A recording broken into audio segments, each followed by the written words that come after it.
Hey everybody. I hope everybody's doing well following the DNC last week, which was a whole lot of fun. It was pretty exciting. I really enjoyed myself a lot. But now we have to start talking about some things that are a little more fundamental. It's impossible to not note that a lot of us, say the entire country, got together and we were all hanging around a ginormous campfire. And I were to ask you, or someone was to propose to all of us, do we believe that our representatives in Washington really have our best interest, are really there working hard for us? Do we trust that that's what they're doing? And as poll after poll after poll has consistently said, the answer typically is a big no. People in general across America do not believe in politicians. We do not believe that Washington has our best interest at heart. We might trust one or two of a specific candidate or a specific member that has our interest. But in general, as an overarching theme, Americans do not trust people in Washington. That's just a fact. So, in thinking about this, and I get it too, because it sure feels a lot of times like they're not really working for us, which leads me to this point here. I don't understand what's happened.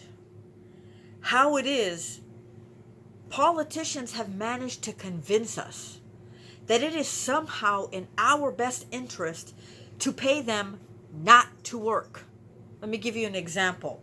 If a politician is there in Congress and works on a bill across the aisle to get something done that's going to make our life better, that politician's constituents is going to now get angry with that politician because maybe the person who's in the White House is not part of their party.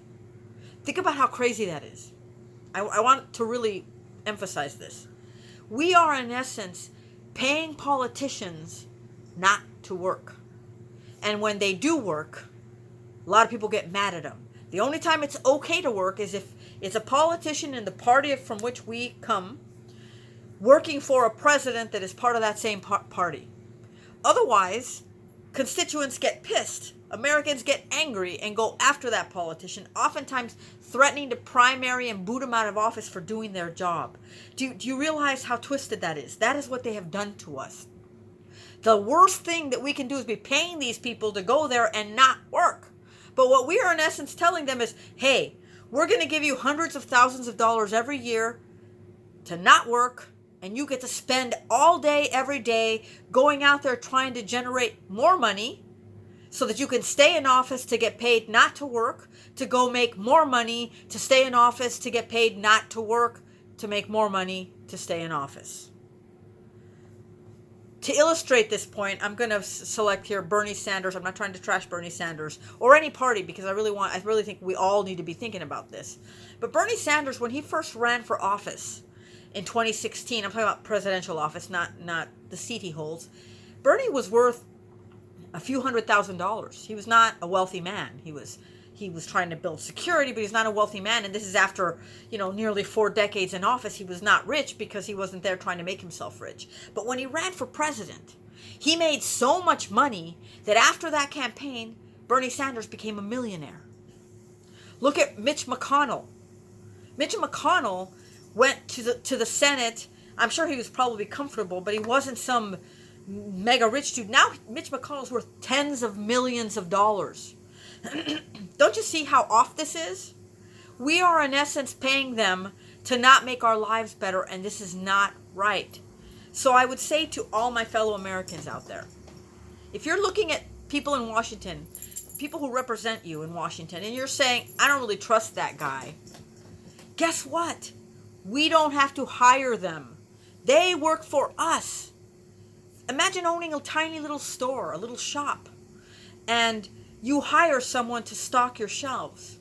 Now imagine if the customers convinced you and the guy you hired that it's best for you to pay him not to work. How would that do for your business? How much good would that do for your customers? Would they be better off in trying to get the things that they need? Would the store be neater? Would everything be more efficient? Would the shelves be stocked? No. You'd be paying them basically not to do anything. Why on earth do we keep telling our representatives that we don't want them to work because we're worried that Joe Biden or Donald Trump or George Bush or anybody else is going to look better if they do their jobs? This is ridiculous. Look, America is one giant team. Like it or not, we are all here in this together. Our representatives, even from different sides of the aisle, should be working together to work out solutions. Everybody doesn't get what they want, but we're all better for it by just moving the football forward. So I say to you, if you don't trust Ted Cruz in Texas, and why on earth should you when your state was freezing, he ran off to Cancun and left his poor little dog to freeze in the house alone. It's the most disgusting and sad display.